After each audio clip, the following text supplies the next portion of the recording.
அது தேர்தல் நெருங்க இது ஒன்றும் இந்த மாதிரி புதிய அரங்கேற்றங்களை நீங்கள் பார்க்குறதில்ல. விழா காலங்களில் நிறைய பாட்டு கச்சேரி நாடகங்கள் எப்படி நடக்குமோ அப்படி தேர்தல் காலங்களில் வருமான வரித்துறை அமலாக்கத்துறை சோதனைகள்லாம் நடக்குங்கிறது நீங்கள் பார்க்காததா, நான் பார்க்காததா, இங்கே சுற்றி நிற்கிறவங்க பார்க்காததா? புதுது ஒன்றும் இல்லையே.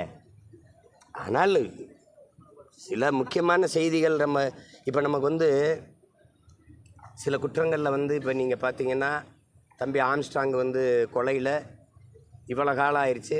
கொலை செய்ய தூண்டுனது யார், கொலைக்கு காரணம் என்ன, உண்மையான கொலையாளிகள் யார், அது இன்னும் தெரியப்படல. ஆனால் 3 பேர் சுட்டுக் கொல்லப்பட்டிருக்காங்க.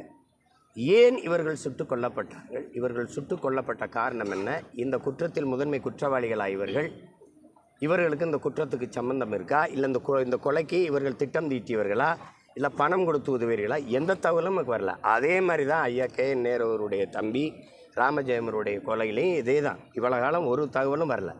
ஆனால் இதில் எந்த சம்பந்தம் இல்லாத திண்டுக்கல் இருக்க மோகன்ராமையும் இங்கே திருச்சியில் இருக்க சாமி ரவியவும் சுட்டு கொல்றதுக்கு ஒரு திட்டம் இருக்குது. இது எதனால் திடீர்னு இவங்க 2 பேரையும் என்கவுண்டர் பண்ண வேண்டிய தேவையில்லை. என்கவுண்டருக்கு அந்த பட்டியலை சேர்க்க வேண்டிய அவசியம் இல்லை.